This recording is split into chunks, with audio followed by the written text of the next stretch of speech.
بسم اللہ الحمدللہ والصلاۃ والسلام علی رسول اللہ وعلی آلہ وصحبہ اجمعین اما بعد فاعوذ باللہ من الشیطان الرجیم بسم اللہ الرحمن الرحیم رب اشرح لی صدری ویسر لی امری واحلل عقدۃ من لسانی یفقہوا قولی. السلام علیکم ورحمۃ اللہ وبرکاتہ. آج الحمدللہ ہم لوگوں نے 11واں پارہ جو ہے اس کی تلاوت سنی ہے اور اس میں سورہ توبہ کی آخری آیات تھیں اور پھر اس کے بعد سورہ یونس ہم نے جو ہے اس کا آغاز کیا ہے. سورہ توبہ کی جو آخری آیت ہے جس میں اللہ رب العزت ارشاد فرماتے ہیں کہ فَإِن تَوَلَّوْا فَقُلْ حَسْبِيَ اللَّهُ لَا إِلَٰهَ إِلَّا هُوَ عَلَيْهِ تَوَكَّلْتُ وَهُوَ رَبُّ الْعَرْشِ الْعَظِيمِ. یہ نہ صرف ایک قرآن مجید کی آیت ہے بلکہ نبی کریم صلی اللہ علیہ وسلم نے اس کو بحیثیت دعا کے طور پہ بھی سکھایا ہوا ہے. اور ایک روایت میں تو آتا ہے کہ اگر اس کو کوئی بھی شخص جو پریشانی میں ہے یا مشکل میں ہے یا مصیبت میں ہے وہ اس کو اگر 7 مرتبہ پڑھتا ہے تو انشاءاللہ یہ اس کے لیے کافی ہوگی. اچھا، اب یہ اکثر چیزیں آپ کو نظر آئے گا، یہ ایک قرآن مجید کے اور ایون جو حدیث مبارکہ کے اسلوب ہیں وہ یہ ہیں کہ اکثر چیزیں جو دعا کے طور پہ سکھائی جاتی ہیں اس میں دعا کا پہلو آپ کو نظر نہیں آئے گا. مثال کے طور پہ دعا جب آپ مانگتے ہیں تو آپ کہتے ہیں ربنا آتینا فی الدنیا حسنہ. مثال کے طور پہ آپ کہتے ہیں اے اللہ ہمارے لیے عطا فرما دے دنیا اور آخرت، فار ایگزامپل یہ دعا ہے. یا آپ کہتے ہو یا تو ربنا ہے یا اللہم ہے، اللہم انی اسألک علما نافعا ورزقا طیبا وعملا متقبلا. تو اے اللہ ہم تجھ سے سوال کرتے ہیں. تو دعا نارملی اس طرح کے الفاظ میں ہوتی ہے، لیکن اب اس کو بھی دعا کہا جا رہا ہے. اور آگے بھی کچھ دعائیں میں آپ کو بتاؤں گا. سورہ یونس چونکہ ہم کریں گے تو یونس علیہ السلام کی بھی ایک دعا سکھائی جاتی ہے، آپ لوگوں کو پتہ ہی ہوگا، لا الہ الا انت سبحانک انی کنت من الظالمین. یہ تو یعنی آپ کہہ لیں کہ ایک تو آدم علیہ السلام کی دعا بھی ہے، ربنا ظلمنا انفسنا وان لم تغفر لنا، اور یونس علیہ السلام کی دعا جو ہے وہ لا الہ الا انت سبحانک انی کنت من الظالمین. اب اس کے اندر بھی دعا کا پہلو کہاں ہے یہ ایک سوال ہے.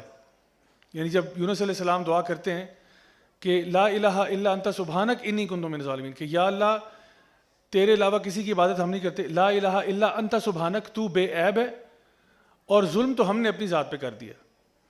تو اس میں دعا کا پہلو کدھر ہے؟ یہ تو ایک سٹیٹمنٹ آپ بول رہے ہیں اور آپ اپنے آپ کو سنا رہے ہیں کہ اللہ تو بے عیب ہے، تیری عبادت ہم کرتے ہیں اور ظلم تو ہم نے اپنے ساتھ کیا ہے. بالکل اسی طرح سے یہ جو سورہ توبہ کی آخری آیت ہے اس میں اللہ تعالیٰ فرما رہے ہیں فَإِن تَوَلَّوْا فَقُلْ، اگر وہ تم سے منہ پھیر لیں تو پھر کہہ دو، کیا کہو؟ حسبی اللہ، اللہ میرے لیے کافی ہے، لا الہ الا ہو، میں کسی کی عبادت نہیں کرتا سوائے اللہ کے، علیہ توکلت، اور اگر توکل کرتا ہوں تو اللہ پہ ہی کرتا ہوں. کیوں کرتا ہوں؟ وَهُوَ رَبُّ الْعَرْشِ الْعَظِيمِ، کیونکہ عرش عظیم کا مالک جو وہ ہے. اب اس میں بھی کہا جا رہا ہے کہ یہ ڈپریشن، انگزائٹی اور بے قراری، بے چینی سے حفاظت کے لیے پڑھی جاتی ہے، لیکن اس میں دعا کا پہلو آپ کو نظر نہیں آئے گا. اصل میں بہت ساری ایسی دعائیں جو پیش کی جاتی ہیں وہ ہم اپنے آپ کو سنا رہے ہوتے ہیں اور ہماری اپنی تھیراپی ہو رہی ہوتی ہے اس کے ذریعے. یعنی آپ یہ نہیں کہہ رہے کہ اے اللہ تو میرے لیے کافی ہو جا، ہم کہہ رہے ہیں اللہ میرے لیے کافی ہے. فرق سمجھ میں آ رہا ہے دونوں میں؟ ایک کہہ رہے ہیں اللہ تو میرے لیے کافی ہو جا، یہ تو دعا ہوئی نا، لیکن اس میں دعا نہیں، آپ کہہ رہے ہیں اللہ میرے لیے کافی ہے، حسبی اللہ، حسبی اللہ، اس میں مجھے یقین ہے کہ اللہ میرے لیے کافی ہے. دیکھیے ڈپریشن، انگزائٹی، بے چینی، بے قراری کا جو اینٹیڈوٹ ہے نا وہ یقین ہے. آپ بے چین ہیں، بے قرار ہیں، کیوں ہیں؟ کیونکہ آپ کا یقین ہلا ہوا ہے. پتہ نہیں یہ معاملہ جس میں میں پھنسا ہوں یہ حل ہوگا یا نہیں ہوگا، پتہ نہیں میرا رزق اگلے مہینے آئے گا یا نہیں آئے گا، پتہ نہیں میرا یہ معاملہ کس طرح حل ہوگا. یعنی ایک بے یقینی اور بے قراری اور بے چینی ہوئی بھی ہے بیکاز یقین نہیں ہے کسی طرف. تو اللہ سبحانہ تعالیٰ کہہ رہے ہیں یقین یہاں پر کر لو تو یہ والا معاملہ کلیئر ہو جائے گا. یقین اس بات پہ کر لو کہ اللہ تمہارے لیے کافی ہے. حسبی اللہ، لا الہ الا ہو، میں کسی کی عبادت نہیں کرتا سوائے اللہ کے، علیہ توکلت، اور توکل صرف اللہ تعالیٰ پر کرتا ہوں.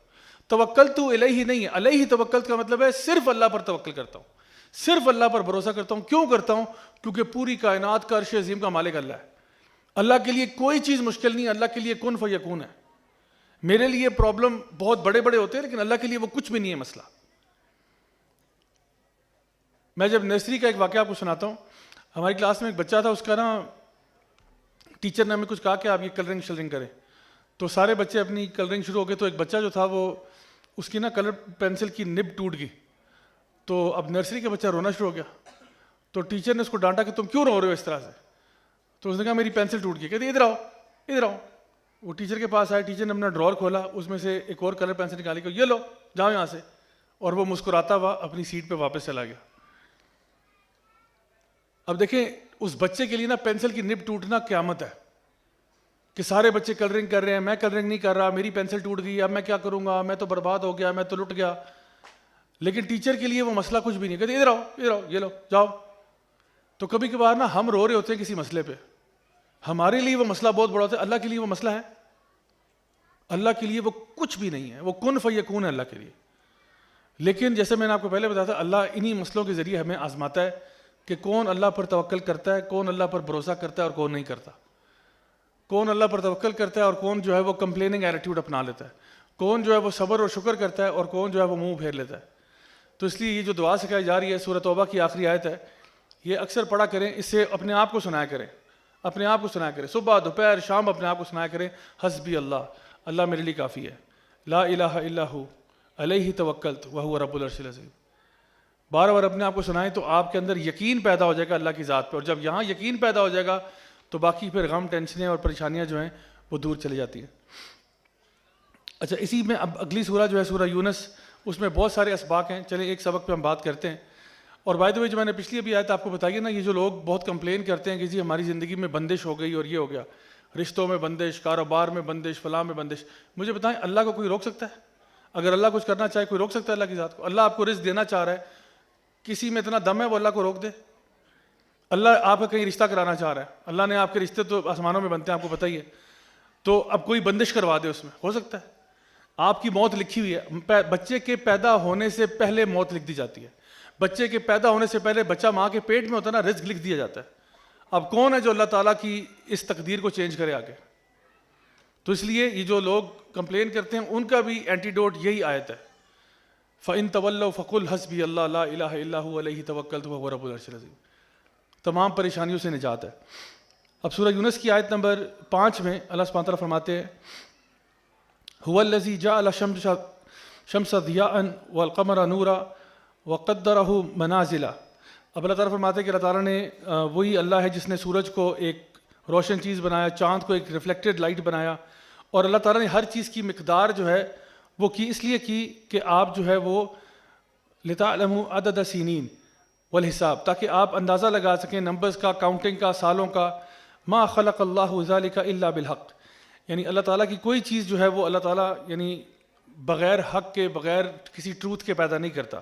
اب یہاں پہ نا بہت ساری چیزیں ہیں سمجھنے والی، کہ اللہ تعالیٰ نے کوئی بھی چیز ایسے ہی نہیں بنا دی، ہر چیز کا ایک مقصد ہے، ہر چیز کا ایک پرپس ہے. ایک مثال سے بات سمجھاتا ہوں کو. امیجن کریں کہ ایک لڑکا ہے، وہ اپنے دوستوں کے ساتھ کرکٹ کھیل رہا ہے، اور کرکٹ کھیل رہا تھا تو اس نے کیا کیا، شاٹ ماری اور چھکا جو ہے وہ لگنے لگا ہے، اور کیا ہوا کہ وہ بال جو ہے وہ ایک گھر کے ٹیرس پر چلی گئی. اتفاق سے اسی وقت ایک لڑکی جو ہے وہ ابھی ٹیرس پر آئی ہی تھی کہ اس کے سر میں جا کے بال لگا اور لڑکی جو ہے وہ ہاسپٹل میں ایڈمٹ ہو گئی. ہوا یہ کہ انہوں نے پھر ظاہری بات ہے اپالوجائز کی ہوگا، 4 مہینے بعد اسی لڑکے کی اسی لڑکی سے شادی بھی ہو گئی. تو جب آپ نے پوچھا کہ بھئی یہ کیا معاملہ ہوا، تو اس نے کہا جی بڑا ہی عجیب اتفاق ہوا کہ میں کرکٹ کھیل رہا تھا، اسی لمحے جو ہے میں نے شاٹ ماری، پہلے میرے سے بال لگ نہیں رہی تھی، جب شاٹ ماری تو آگے سے وہ محترمہ جو ہے وہ ٹیرس پہ آ گئی، اسی لمحے ان کے سر پہ بال لگا، وہ ہاسپٹل ایڈمٹ ہو گئیں، اور وہاں سے ہمارے خاندان کی آپس میں بات چیت چلی، 4 مہینے بعد ہماری شادی ہو گئی. بڑا عجیب اتفاق ہوا. تو اللہ تعالیٰ جو ہے نا، اس نے یہ کائنات اتفاق پر نہیں بنائی کہ کچھ بس ایسے ہی کچھ ہو رہا تھا تو ایک تکے میں جو ہے کائنات بن گئی اور اب چلو بھی جو مرضی کرو، ایسا نہیں ہے. اس کائنات میں ہر چیز کسی مقصد سے آئی ہے. ایک ایک چونٹی جو یہاں چل رہی ہے نا، وہ کسی مقصد کے تحت یہاں آئی ہے. ایک ایک پتا جو اللہ نے پیدا کیا وہ کسی مقصد کے تحت یہاں پہ آیا، ورنہ وہ یہاں نہ ہوتا. ہر چیز کی مقدار، ہر چیز کی تعداد اللہ تعالیٰ نے جو ہے نا پہلے سے اس کا تعین کیا ہوا ہے کہ وہ کیا ہے، اور ہر چیز اپنے سلسلے میں چل رہی ہے. یعنی الشمس والقمر بحسبان، یہ سورج چاند کا جو چلنا ہے یہ بھی ایک مقدار میں ہو رہا ہے. یعنی کوئی بھی چیز بائی چانس، بائی ایکسیڈنٹ نہیں ہے. گریوٹی کی value 9.8 metre per second square ایویں ہی نہیں بس آ گئی، اس کی پیچھے بھی ایک وجہ ہے کہ وہ 9.8 کیوں ہے. ہر چیز کے بارے میں اللہ تعالیٰ نے جو کیا وہ اللہ تعالیٰ کے یہ لاز ہیں، ان کو لاز آف نیچر کہا جاتا ہے، لیکن اصل میں یہ لاز آف اللہ ہی ہیں. لاز آف اللہ وہ بھی ہیں جو فزیکل ورلڈ میں، اور لاز آف اللہ وہ بھی ہیں جو اللہ کی کتاب میں ہیں، ان کو لاز آف شریعہ کہا جاتا ہے. تو یاد رکھیں اللہ تعالیٰ نے یہ جو کائنات بنائی ہے یہ ایسے نہیں بنا دی، اس کے پیچھے بھی بہت ساری حکمتیں ہیں کہ اللہ نے ایسا کیوں کیا ہے. اچھا، اس کے بعد آیت نمبر 10 میں اللہ سبحانہ تعالیٰ فرماتے ہیں سبحانک اللہم یہ بھی کہہ دیا، اور ان الحمدللہ رب العالمین یعنی یہ بھی ذکر کر دیا کہ جب آخر میں تو پھر یہی بات ہوتی ہے. اچھا اب یہ سبحان اللہ اور الحمدللہ جو ہے اللہ تعالیٰ ایک اور جگہ فرماتے ہیں قرآن مجید میں سبح للہ ما فی السماوات و ما فی الارض، ہر چیز جو زمین و آسمان میں اللہ تعالیٰ کی تسبیح بیان کر رہی ہے. ایک ہے اللہ تعالیٰ کی تسبیح اور ایک ہے اللہ تعالیٰ کی حمد. دونوں یعنی حمد کا مطلب ہے آپ کا کہنا الحمدللہ، تسبیح کا مطلب ہے آپ کا کہنا سبحان اللہ. الحمد جو ہے ہم نے سورہ فاتحہ میں پڑھا تھا، الحمد کا یہاں پر اس کانٹیکسٹ میں معنی یہ ہے کہ جو بھی چیز تعریف کے قابل ہے وہ اللہ تعالیٰ میں ہے. جو بھی اچھی چیز ہے، جو بھی اچھی صفات ہیں جو تعریف کے قابل ہیں وہ اللہ تعالیٰ کی ذات میں ہے. تو اس میں ہم کنفرم کر رہے ہیں کہ اللہ تعالیٰ کی ذات میں وہ تعریف والی جتنی بھی صفات ہیں وہ ہے. اور سبحان اللہ کا مطلب یہ کہ اللہ تعالیٰ تمام برائیوں سے پاک ہے، تمام جو نیگیٹو کوالٹیز ہیں ان سے اللہ تعالیٰ پاک ہے. تو ایک میں افرم کر رہے ہیں کہ اللہ میں یہ کوالٹیز موجود ہیں، اور ایک میں کہہ رہے ہیں کہ یہ کوالٹیز نہیں ہیں. یعنی کبھی کبھار نا آپ کو نفی کرنی ضروری ہوتی ہے کہ اللہ پاک ہے اس چیز سے جو اس کے ساتھ وہ ایسوسیٹ کرتے ہیں. اب اسی طرح سے آپ کو پتہ ہے اکثر جو کرسچنز وغیرہ ڈیبیٹ کرتے ہیں نا ہمارے ساتھ، وہ کہتے ہیں اللہ کے لیے کن فیکون سب کچھ ممکن نہیں ہے. تو ہم کہتے ہیں کہ ہاں ہے. تو وہ کہتے ہیں کہ پھر اگر اللہ نے کن فیکون کر کے اپنا نعوذ باللہ بیٹا ہو گیا تو اس میں کون سی بڑی بات ہے. تو ہم کہتے ہیں اللہ تعالیٰ بری ہے اس چیز سے جو آپ انسانوں کے ساتھ جوڑتے ہیں. کہ جہاں پہ آپ نے کہا کہ جی ایک انسانوں کا کیا ہوتا ہے، ایک رشتہ ہوتا ہے، پھر ایک اولاد ہوتی ہے، وہ سارا معاملہ ہوتا ہے. تو اللہ تعالیٰ پاک ہے اللہ کی ذات اس قسم کے تہمت سے اور الزام سے جو آپ اللہ پہ لگانا چاہ رہے ہیں. یا آپ کہیں کہ کیا اللہ تعالیٰ اگر کن فیکون ہے تو اللہ تعالیٰ ظلم کر سکتا ہے کسی پہ؟ کر سکتا ہے ظلم؟ نہیں کرتا. اللہ کسی پر ظلم نہیں کرتا. اللہ تعالیٰ کی رحمت جو ہے وہ اس کے غضب پر غالب ہے، اور غضب بھی اللہ کا انہی پر ہوتا ہے جو سرکش لوگ ہوتے ہیں، جو ظالم لوگ ہوتے ہیں، جو نافرمان لوگ ہوتے ہیں، انہی کے اوپر ہے. تو اس لیے یہ کہنا کہ اللہ تعالیٰ، جب ہم کہتے ہیں نا سبحان اللہ والحمدللہ، تو سمجھے کہ ہم نے دونوں چیزوں کا اعتراف کر دیا کہ تمام اچھائی والی جو خصوصیات ہیں وہ اللہ میں ہے، اور کوئی بھی بری چیز جو ہے وہ اللہ کی ذات میں نہیں. اللہ پاک ہے اس چیزوں سے جو مشرکین اور کفار اللہ کی طرف ایٹریبیوٹ کرتے ہیں. تو یہاں پہ تو یہ بات رہی کہ اللہ تعالیٰ کو کس طرح سے آپ نے یعنی جب دیکھنے والی بات آتی ہے تو کیسے سمجھنا ہے. اور اسی تسبیح میں دیکھیں اب اللہ تعالیٰ کی جب عبادت کی جاتی ہے تو پھر ایسا بھی ہے کہ اوروں کی بھی عبادت کی جاتی ہے. کیوں ایسا ہے کہ جہاں پہ ہم کہتے ہیں کہ سبحان اللہ والحمدللہ واللہ اکبر ولا الہ الا اللہ، یہ تمام کلمات اللہ تعالیٰ کی ذات کے لیے، تو کچھ ایسے لوگ بھی ہیں جو اللہ کے علاوہ کسی کی عبادت کرتے ہیں. اچھا جتنے بھی مختلف ممالک میں اور مختلف ادیان میں اور مختلف جتنے بھی دور گزرے ہیں ان میں لوگوں نے جو غیر اللہ کی عبادت کی ہے، تو یاد رکھیں غیر اللہ جس کی عبادت کی جاتی ہے وہ کوئی اچھا انسان بھی ہو سکتا ہے اور وہ کوئی برا انسان بھی ہو سکتا ہے، بلکہ بری چیز بھی ہو سکتی ہے، ضروری نہیں انسان ہو. یعنی کہ آپ دیکھیں کہ لوگوں نے عیسیٰ علیہ السلام کی کیا عبادت نہیں کی؟ کیا عیسیٰ علیہ السلام کو خدا نہیں بنا دیا ود اے اسمال جی؟ تو بنایا انہوں نے. کیا انہوں نے ایسا نہیں کیا کہ اللہ کے اور جو جس طرح یہ لات منات عزا وغیرہ تھے نا، تو لات جس کی عبادت کی جاتی تھی بت بنایا ہوا تھا اس کا. لات ایک بڑا نیک آدمی تھا، عربوں کے ہاں ایک نیک آدمی تھا. یہ حاجیوں کی نا بڑی خدمتیں کرتا تھا، ان کو شربت پلاتا تھا، ان کا خیال رکھتا تھا، بڑا نیک آدمی تھا. تو کیا ہوا جب وہ فوت ہوا تو لوگوں نے اس کا مقبرہ بنا کے تو عبادت شروع کر دی، اس سے مانگنا شروع کر دیا بجائے اللہ سے مانگنے کے کہ نہیں یہ اللہ کا ولی تھا، اس سے مانگیں گے تو یہ ہماری بات اوپر تک لے کے جائے گا. یعنی بیسکلی جو کانسیپٹ پیدا ہوا شرک کا وہ یہ تھا کہ اللہ تعالیٰ سے ڈائریکٹ مانگنے کے بجائے انڈائریکٹ راستہ اختیار کیا جائے، کیونکہ یہ اللہ کے کوئی بڑے قریبی لوگ تھے تو ان سے مانگیں گے تو یہ ہماری سفارش کر دیں گے. یعنی ہم نے 5 وقت کی نماز نہیں پڑھنی، ہم نے رمضان کے روزے نہیں رکھنے، ہم نے حج عمرہ نہیں کرنا، لیکن کیا کرتے ہیں شارٹ کٹ کر لیتے ہیں، ان کی قبر پہ جا کے چادر چڑھا دیتے ہیں، پھول چڑھا دیتے ہیں، کوئی نظر و نیاز کر دیتے ہیں، تو یہ ہماری سفارش کر دیں گے، ہمارا معاملہ کلیئر ہو جائے گا. تو یہ فلسفی تھی. اور پھر کچھ ایسے لوگ بھی ہیں جو ان کی عبادت کرتے ہیں جو یعنی بذات خود برے لوگ تھے. جیسے آپ کو پتہ ہے کئی کلچرز میں شیطان کی بھی ورشپ کی جاتی ہے، ڈیول ورشپرز ہوتے ہیں. اور بھی بڑے بڑے ایسے لوگ گزرے ہیں جن کی لوگ عبادت کرتے ہیں، ان کو اپنا خدا سمجھتے ہیں. تو جس کی عبادت کی جا رہی ہوتی ہے، نوح علیہ السلام کی قوم جو تھی اس سے پہلے وہ جن لوگوں کے انہوں نے مجسمے بنا کے سڑکوں پہ رکھ دیے، چوراہوں پہ ڈال دیے، وہ بھی نیک ہی لوگ تھے. ود، سوا، یعوق، نصر وغیرہ یہ لوگ بھی یہ بھی نیک لوگ تھے، لیکن ان کے مجسمے بنا کے لوگوں نے کہا نہیں دیکھو اللہ تعالیٰ تک ڈائریکٹ تو ہم جا نہیں سکتے، تو ان کے ذریعے پھر ہم جائیں گے. تو پھر وہی کام شروع ہو گیا. شرک کی ابتدا جو ہے وہ نوح علیہ السلام کی قوم کے ساتھ ہوئی تھی، بلکہ ان سے پہلے جو قوم تھی ان کے ساتھ آغاز ہوا، اور پھر وہ کرتے کرتے بات بہت آگے تک چلی گئی. تو یہ بھی چیز ہے کہ اللہ تعالیٰ اس سب سے بری ہے جو لوگ اللہ پر جس کی نیگیٹو قسم کی جو ایسوسیشن کرتے ہیں کہ نعوذ باللہ اللہ تعالیٰ کا بیٹا ہوا, اللہ تعالیٰ کا ایسا ہوا. فرشتوں کے بارے میں کہنا کہ فرشتے جو ہیں نعوذ باللہ اللہ کی بیٹیاں ہیں اور ہم ان کو راضی کریں گے تو اللہ راضی ہو جائے گا. اس قسم کے تمام جو لوگوں نے الزامات لگائے ہوئے ہیں, اللہ تعالیٰ کی ذات پاک ہے ان سارے الزامات پہ.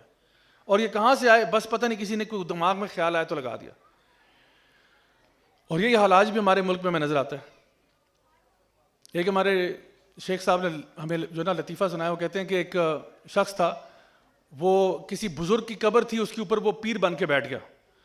اور پیر بن کے بیٹھ گیا اور لوگوں کو کہا کہ بھئی ان بابا جی کے وسیلے سے جو ہے وہ اللہ تک پہنچیں گے. تو لوگ آنا شروع ہوئے, آہستہ آہستہ بزنس بڑھنا شروع ہوا.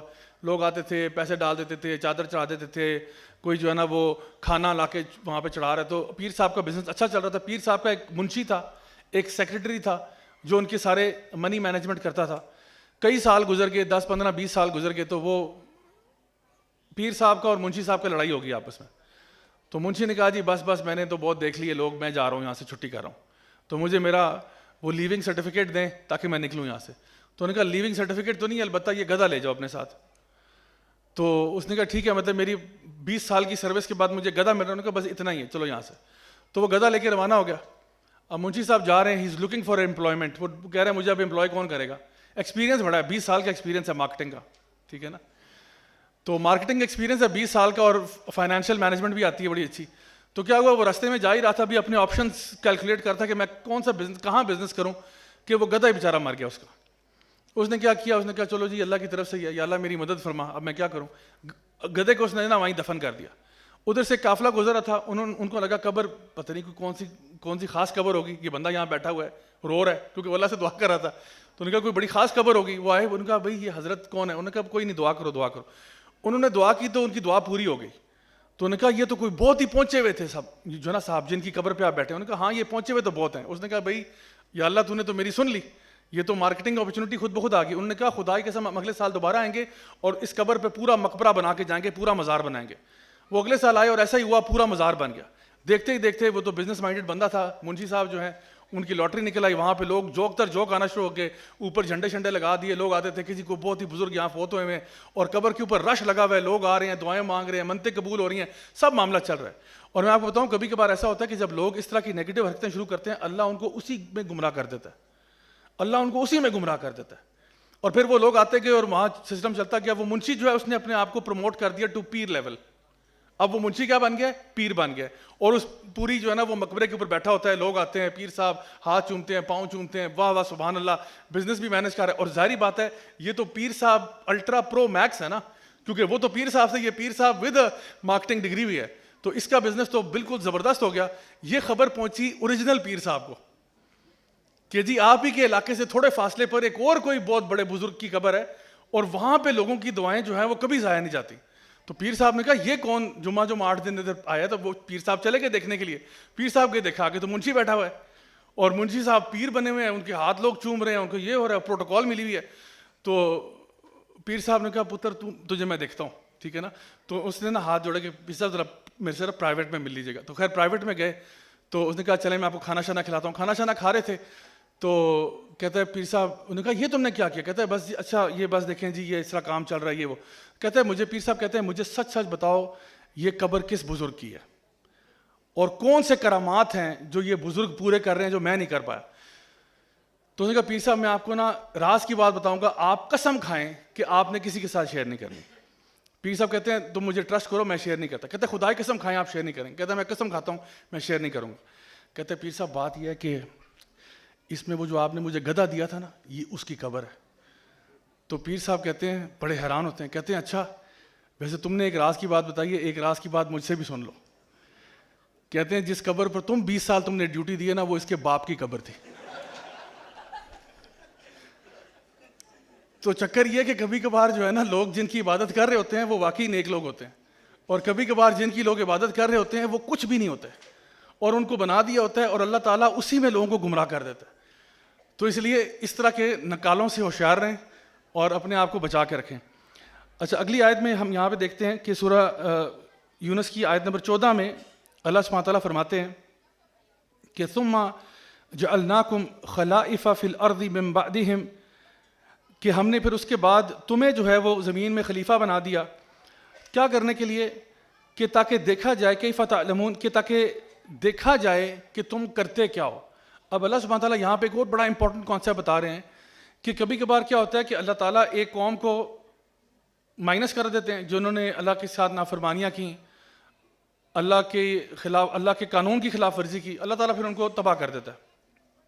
پھر اللہ تعالیٰ فرماتے ہیں کہ ہم تمہیں جو ہے وہ خلیفہ بنا دیتے ہیں۔ کیوں بناتے ہیں؟ کہ تاکہ دیکھا جائے، لننظر کیف تعلمون، کہ تاکہ دیکھا جائے کہ تم کرتے کیا ہو۔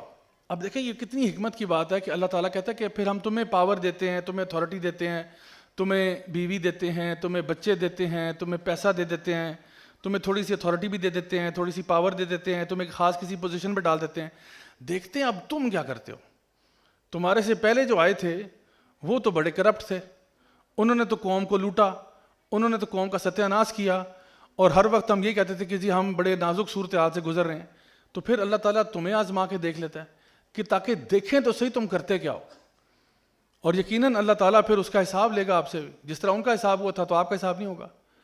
تو جان رکھیں یہ اتار چڑھاؤ جو آپ کو نظر آتا ہے نا لوگوں کے اندر، کبھی کوئی پاور میں آتا ہے، کبھی دوسرا پاور میں آتا ہے، اللہ تعالیٰ دیکھ رہے ہوتے ہیں کہ چلو تمہیں تھوڑا سا اختیار دے کے دیکھ لیتے ہیں تم کرتے کیا ہو اس کے ساتھ۔ تو یہ اللہ کا قانون ہے کہ اللہ تعالیٰ اپنے بندوں کو آزماتا ہے ان کے معاملات کے اندر، ان کو جو پاور، جو اتھارٹی، جو کچھ بھی دیا گیا ہوتا ہے اس کو اللہ تعالیٰ چیک کرتا ہے۔ اور آپ خود اندازہ لگا لیں کہ ہمیں بھی جس لیول پہ جو پاور ملی ہوئی ہے، یہ نہ سمجھیں کہ یہ اللہ کی طرف سے گفٹ ہے اور اب ہم جو مرضی کریں اس کے ساتھ۔ یہ اللہ کی طرف سے بہت بڑی آزمائش ہے۔ جتنے بڑے عہدے پہ آپ فائز ہیں اتنی ہی بڑی آزمائش ہے۔ اسی لیے آپ کو پتہ ہے صحابہ عہدہ لینے سے بھاگتے تھے، لیکن ہمارے ہاں یہ جو ایک دل کا مرض ہے جس کو حب المنزلہ کہتے ہیں یا حب الریاسہ کہتے ہیں، کہ آپ ایک پوزیشن یا پاور یا اتھارٹی کو سیکھ کرتے ہو۔ You want to be in that power, why? Because آپ کو پتہ ہے کہ یہاں پہ میرے لیے کرپشن کے دروازے کھل رہے ہیں، یہاں پہ میرے لیے دو نمبریاں کرنے کے دروازے کھل رہے ہیں، یہاں پہ میں جو ہوں لوگوں کے ساتھ خوب اپنے معاملات کو جس طرح بھی کرنا چاہوں میں کرتا ہوں، میرے پاس پوری اتھارٹی ہے، مجھے پوچھنے والا کون ہے؟ اور واقعی میں if you are at the top level, technically کوئی بھی پوچھنے والا آپ کو نہیں ہوتا سوائے اللہ کی ذات کے۔ لیکن اللہ تعالیٰ یہ فرما رہے ہیں کہ ہم تمہیں بھی آزما کے دیکھیں گے تم اصل میں کرتے کیا ہو۔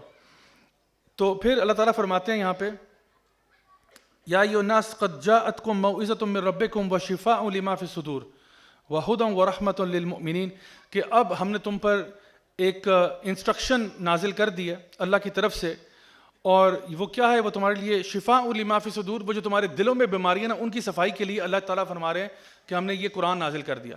اب تمہیں جب خلیفہ بنا دیا، انی جاعل فی الارض خلیفہ، تمہیں خلیفہ بھی بنا دیا، پاور دے دی، اب اللہ تعالیٰ نے تمہاری ہدایت کے لیے قرآن نازل کر دیا جو شفا ہے تمہارے دلوں کی جو بیماریاں نا ان کے لیے۔ یہ کوئی ہارٹ اٹیک کے لیے قرآن نازل نہیں ہوا، کوئی اور کسی کو کوئی میڈیکل کنڈیشن ہو اس کے لیے جو ہے نا نازل نہیں ہوا، یہ ہوا ہے دل کے جو اسپریچول امراض ہیں ان کو ہیل کرنے کے لیے۔ فزیکل امراض کا بھی بائی دا وے قرآن میں کیور ہے انشاءاللہ، یعنی شفا تو اس میں ہے ہی ہے۔ اس لیے ہمارے استاد جو ہے نا یہ بات کہا کرتے تھے کہ اس سے پہلے کہ تم کوئی میڈیسن کھاؤ نا، پہلے اللہ سے دعا کر لو، پہلے قرآن پڑھ لو، اس کے بعد پیناڈول بھی کھا لینا، پیراسیٹامول بھی کھا لینا، کیونکہ ہر چیز اللہ تعالیٰ کے اختیار میں ہے۔ آپ جب ایک میڈیسن لیتے ہیں نا تو اکثر اوقات جب ہم یہ جو ہے نا ہمارے منہ سے یہ جملہ نکلتا ہے کہ جی میں نے فلاں گولی کھائی تو شفا ہوئی، یہ کوئی اچھا جملہ نہیں ہے کہنے والا۔ آپ کے اللہ کی مرضی سے ایسا ہوا ہے۔ کیوں میں یہ کہہ رہا ہوں؟ اس لیے میں کہہ رہا ہوں کہ آپ نے لیٹ سپوز آپ کو سر میں درد تھا، آپ نے ٹیبلٹ زبان پہ رکھی، پانی کے ساتھ پی گئے، ٹیبلٹ کدھر گئی؟ نیچے گئی، آپ کے گلے سے اترتے ہوئے آپ کے ڈائجسٹو سسٹم میں، پیٹ میں چلے گی۔ آپ کو درد کہاں پہ ہو رہا ہے؟ ادھر، درد ادھر ہو رہا ہے، گولی ادھر جا رہی ہے، اور پھر کیا ہوتا ہے؟ پیٹ میں جاتی ہے، پیٹ میں جا کے پہلے تو وہ پورا سسٹم ہے جس کے تھرو وہ گزرتی ہے، اس کے بعد اس کا بریک ڈاؤن ہوتا ہے، اس کے بعد وہ پیٹ میں جاتی ہے، ڈائجسٹ ہوتی ہے، اس کے بعد وہ آپ کے خون کے اندر through process of diffusion osmosis کے تھرو وہ آپ کے بلڈ ویسلز میں چلی جاتی ہے، وہاں سے بلڈ ویسلز کا پورا نیٹ ورک ہے جہاں پہ وہ ٹرانسفر ہوتے آپ کی برین تک پہنچتی ہے، اور یہاں پہ جو آپ کی وینز کا سسٹم ہے اس کے اندر وہ کیمیکل ریئیکشن ہوتا ہے جس کو وہ ایکسپینڈ کرتی ہے اور آپ کا ہیڈ ایک جو ہے وہ ریلیو ہو جاتا ہے۔ یہ پورا ایک پروسیس ہے۔ اب اس پورے پروسیس میں اگر آپ فیکٹرز کیلکولیٹ کریں تو وہ ہنڈریڈز آف فیکٹرز ہیں، اور گولی ان میں سے صرف ایک فیکٹر ہے۔ آپ گولی کھائیں لیکن آپ کا اندر ٹرانسفر کا سسٹم خراب ہے، گولی کھا لیں ڈائجسٹو سسٹم نے کام کرنا بند کیا ہوا ہے. گولی کھا لیں تو وہ جو ڈائجسٹو سسٹم سے اس نے بلڈ میں جانا تھا وہ پروسیس کام نہیں کر رہا, یا بلڈ جو ہے وہ صحیح طرح سے سرکولیٹ نہیں کر رہا. ہزاروں مسئلے ہو سکتے ہیں, وہ سب کس کی کنٹرول میں ہیں؟ اللہ کے. تو اس لیے اللہ تعالیٰ جو ہے وہ ہر چیز پر قادر ہے. تو آپ کو کوئی بھی بیماری ہوتی ہے نا تو اس میں شفا اللہ تعالیٰ سے طلب کی جاتی ہے. ہاں بہت ساری چیزیں اسباب بن جاتے ہیں, لیکن مسبب الاسباب اللہ کی ذات ہے. تو اللہ تعالیٰ فرما رہے ہیں ہم نے تم پر یہ ایک نصیحت, ایک انسٹرکشن نازل کر دی جو تمہارے دلوں کی شفا کے لیے. تمہارے دل میں بغض ہے یا کینہ ہے یا حسد ہے یا لالچ ہے یا غصہ ہے, یعنی ان ساری چیزوں کا علاج اس قرآن مجید میں, کہ تاکہ تم ایک اچھے انسان, ایک اچھے مسلمان بن سکو. اور یہ ہدی و رحمت للمؤمنین, یعنی یہ ہدایت بھی ہے اور ایک رحمت ہے ایمان والوں کے لیے. ہدایت ہے اس اہدنا الصراط المستقیم جو ہم نے سورہ فاتحہ میں پڑھا تھا, وہ ہدایت ہے اس راستے کے اوپر جو تمہیں دنیا سے لے کر جنت الفردوس تک پہنچا کے چھوڑے گا. یہ کتاب تمہیں بتائے گی کہ جنت میں کیسے پہنچنا ہے, اور یہ اللہ کی طرف سے بڑی رحمت ہے. یہ نہ ہوتی تو پتہ نہیں تم کہاں ہوتے, یہ نہ ہوتی تو تم کتنے ہی جگہوں پہ ٹکرے مار رہے ہوتے اور کیا کر رہے ہوتے اور کتنے تم گمراہ ہوتے اگر تمہارے پاس یہ اللہ کی طرف سے رحمت نہ آئی ہوتی. تو یہاں پر بتایا جا رہا ہے کہ اب ہم نے اگر اپنا علاج کرنا ہے تو وہ اس کے ذریعے کرنا ہے. لاسٹلی سورہ یونس کی آیت نمبر 62 سے لے کر 65 تک, یہ بڑا امپورٹنٹ فیکٹر ہے. وہی جو ہم نے شروع میں بات کی تھی اسی سے اینڈ کریں گے. بندش کی جو ہم نے بات کی تھی نا, کہ جو لوگ کمپلین کرتے ہیں کہ جی بندش ہو گئی, پریشانی ہوگی, اللہ سبحانہ وتعالیٰ فرماتے ہیں الا ان اولیاء اللہ لا خوف علیہم ولا هم يحزنون, کہ یقیناً جو اللہ کے ولی ہوتے ہیں, الا ان اولیاء اللہ, یقیناً جو اللہ کے ولی ہوتے ہیں, جو اللہ کے دوست ہوتے ہیں, جو اللہ کے پیارے ہوتے ہیں, ان کی دو صفات ہیں جو اللہ تعالیٰ یہاں پہ ذکر کر رہے ہیں. لا خوف علیہم ولا هم يحزنون, نہ تو وہ خوف کرتے ہیں اور نہ وہ غم کرتے ہیں. اچھا, اس کا مطلب ایک تو یہ ہے کہ یہ اللہ تعالیٰ اور جگہ پہ قرآن مجید میں ارشاد فرماتے ہیں کہ یہ لوگ جب اللہ کے پاس جا رہے ہوں گے نا تو ان کو فرشتے کہیں گے کہ آپ نہ خوف کریں اور آپ نہ غم کریں, آج آپ کو کسی سے ڈرنے کی ضرورت نہیں ہے, آج آپ کا معاملہ کلیئر ہے. تو ایک تو ان کو ملائکہ کہیں گے, لیکن یہ بھی بات ہمیں معلوم ہے کہ یہ تب تک نہیں کسی کو کہا جا سکتا جب تک اس کی زندگی جو ہے وہ خوف کے بغیر اور غم کے بغیر نہیں گزری. جیسے کہ اللہ تعالیٰ فرماتے ہیں نا کہ الا بذکر اللہ تطمئن القلوب, یقیناً اللہ کے ذکر میں ہی دلوں کو اطمینان ملتا ہے. اللہ کے ذکر میں ہی دلوں کو اطمینان ملتا ہے. تو ایک بندہ جس نے اللہ کے ذکر کر کر کے اپنے دل کو اطمینان کی کیفیت میں ڈال دیا, اسی کو کہا جا رہا ہے مرتے وقت یا ایتھا النفس المطمئنہ ارجعی الی ربک راضیۃ مرضیہ فادخلی فی عبادی وادخلی جنتی, کہ اے نفس مطمئنہ آ جا اپنے رب کے پاس اس حالت میں کہ تیرا رب تجھ سے راضی اور تو اپنے رب سے راضی. آ جا اللہ تعالیٰ کے نیک بندوں کی صحبت میں داخل ہو جا, آ جا اللہ کی جنت میں داخل ہو جا.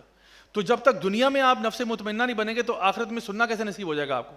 ایک بندہ دنیا میں بے چین ہے, بے قرار ہے, اللہ کے ذکر سے دور ہے, تو اس کو کہا جائے گا یا یہ تو نفس مطمئنہ, اے نفس مطمئنہ اللہ کے, کیونکہ اطمینان تو ملنا ہی آپ کو اللہ کے ذکر سے تھا. تو وہ بندہ جو دنیا میں لا خوف علیہم ولا هم يحزنون کی جو نا کیفیت میں نہیں ہوتا, وہ آخرت میں کیسے اس کو فرشتے کہیں گے کہ جی آپ پہ کوئی غم نہیں, آپ پہ کوئی ڈر نہیں, جو ساری عمر ڈرتا اور غم ہی کرتا رہے. تو اس لیے اب یہاں پہ یہ امپورٹنٹ بات ہے سمجھنے والی کہ لا خوف علیہم, ان کو خوف نہیں ہوتا اور نہ ان کو ڈر ہوتا ہے. اچھا, خوف ہوتا ہے یاد رکھیں ہمیشہ کسی فیوچر کی چیز کا, اور غم ہمیشہ پاسٹ کا ہوتا ہے. خوف فیوچر کا کیوں ہوتا ہے کہ جی میری جاب چلی جائے گی, میرا بزنس سکسیسفل نہیں ہوگا, مجھے کووڈ-19 ہو جائے گا, مجھے کوئی پکڑ کے لے جائے گا. یعنی یہ کیا ہے؟ یہ سارے خوف ہیں فیوچر کے. ہوا نہیں ہے لیکن آپ کو خوف ہے کہ کہیں ایسا نہ ہو جائے, میں امتحان میں فیل نہ ہو جاؤں, خوف ہے نا.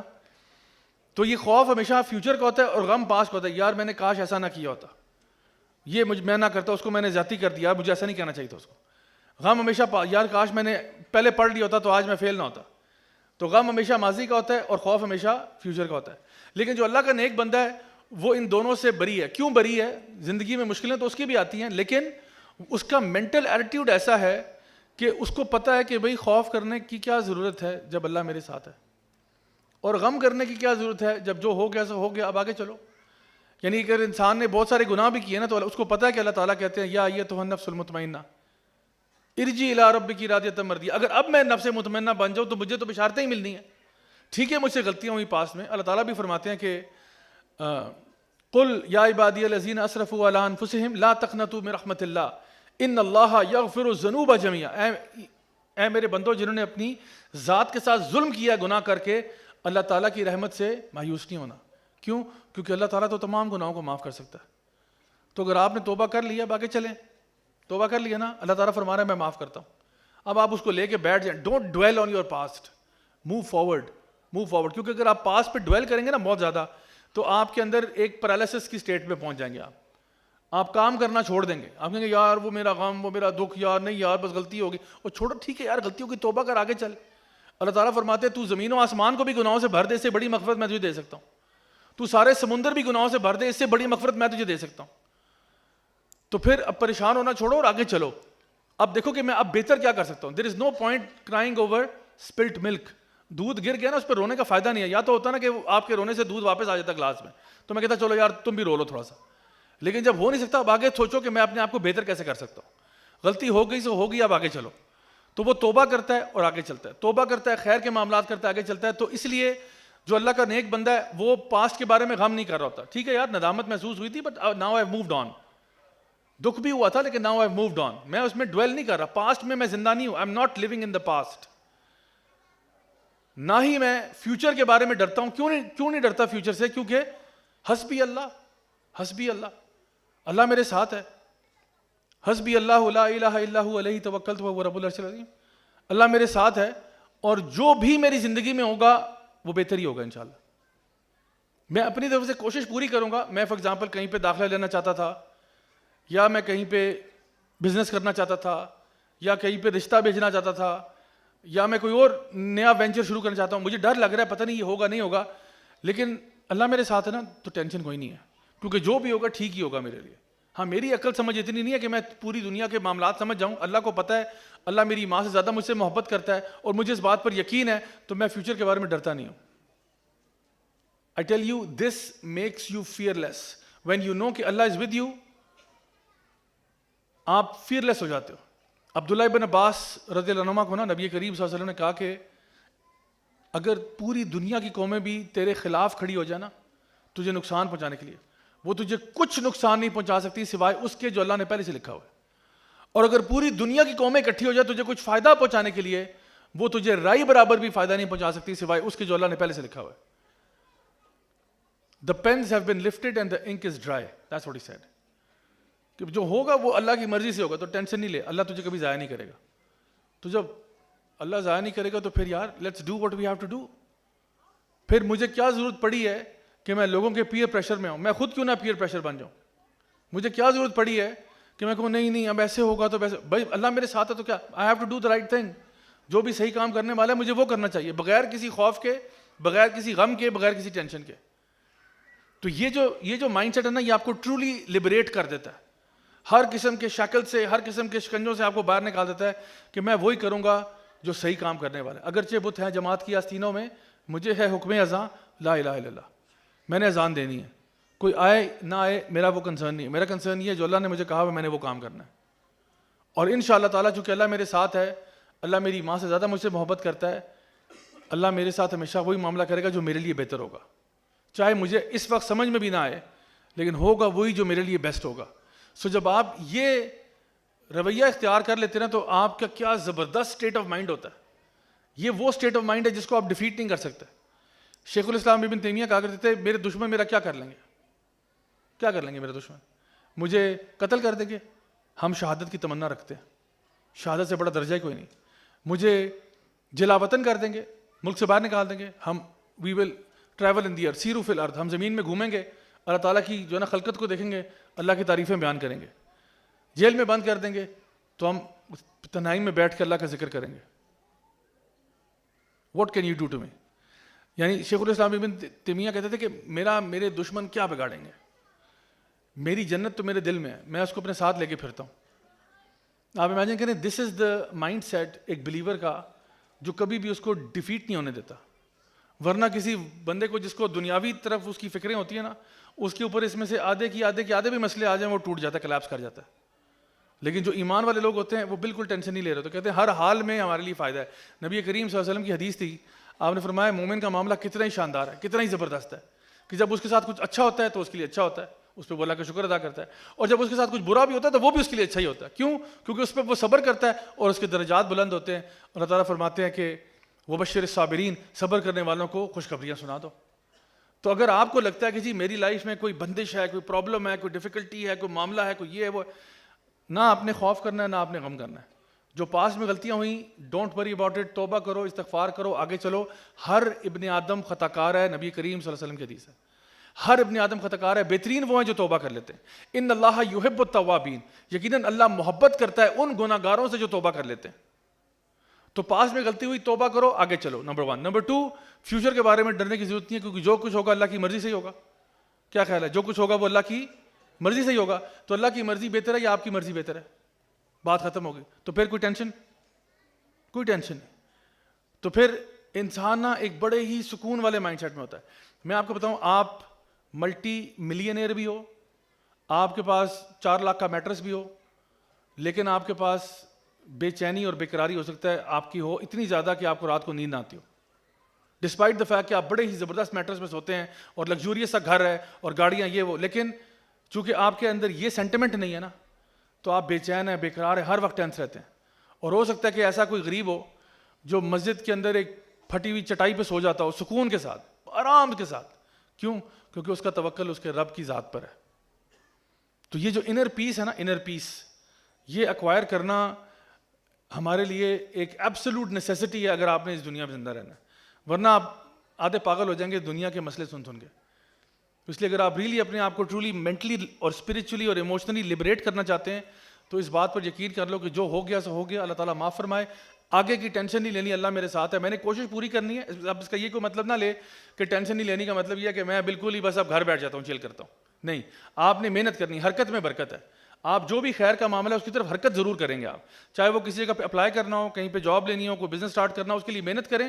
ہو گیا الحمدللہ, نہیں ہوتا ثم الحمدللہ, let's try again, let's try some thing different this time. Keep doing it, انشاءاللہ اللہ از ود یو. اللہ تعالیٰ سے دعا کہ اللہ تعالیٰ ہم سب کو اپنے حفظ و مان میں رکھے, ہمیشہ ہمیں صحیح طریقے سے قرآن مجید پر عمل کرنے کی توفیق عطا فرمائے. بارک اللہ فیکم, والسلام علیکم ورحمۃ اللہ وبرکاتہ.